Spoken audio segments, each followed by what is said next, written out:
ഞാൻ അഖിലിന് ജോലി കിട്ടിയട്ടാ, അതാണ് ഏറ്റവും വലിയ സന്തോഷം. ഇനിയിപ്പോ ഓനൊരു പെണ്ണാണ് വേണ്ടത്. നിന്റെ അറിവിൽ ആരെങ്കിലും ഉണ്ടാ? ഏതെങ്കിലും അറിയാ? ഏത്? ആ കൈയില്ലാത്ത കുപ്പായിട്ടതാ? അതിനെ വേണ്ട. കൈയില്ലാത്ത കക്ഷം കാണിച്ചോണ്ടാ അങ്ങനത്തെ ഒന്നും വേണ്ടത്. സാധാരണ ഒരു ഈ മതി. ആ പച്ച ചുരിദാർ ഇട്ടിട്ടുണ്ട് ആടെ അങ്ങനെ ഇരുന്നിട്ട്. അതിനെ അറിയാവോ എനിക്ക്? ഓ, ഡിഗ്രിക്ക് പഠിക്കുന്ന അതെയാ?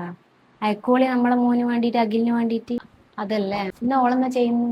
ഓ, ബാംഗ്ലൂർ പഠിക്കുന്നൊന്നും വേണ്ട. പക്ഷെ അതല്ല, എങ്ങനെയല്ല അന്ന് ബാംഗ്ലൂർ ഈ ആൾക്കാർ അച്ഛനും അമ്മയും കാണാണ്ട് പുറത്തു പോയി നിന്ന് പഠിക്കുന്നല്ലേ? അതല്ല ആടുന്നല്ല എന്നാ ചെയ്യുന്നു നമുക്കറിയാവോ? ഏതാണ്? ഓ, അതാ. അത് വായി അടച്ചു വെക്കുന്നില്ലല്ലോ. ഞാൻ വന്നേരം തൊട്ട് അത് എന്തെല്ലോ പറയുന്നുണ്ട്. അതങ്ങ് ഫോണിലും. വന്നേരം തൊട്ട് അത് ഫോണിലാണ്. അധികം ഫോണിൽ നോക്കുന്നൊന്നും വേണ്ട. പക്ഷെ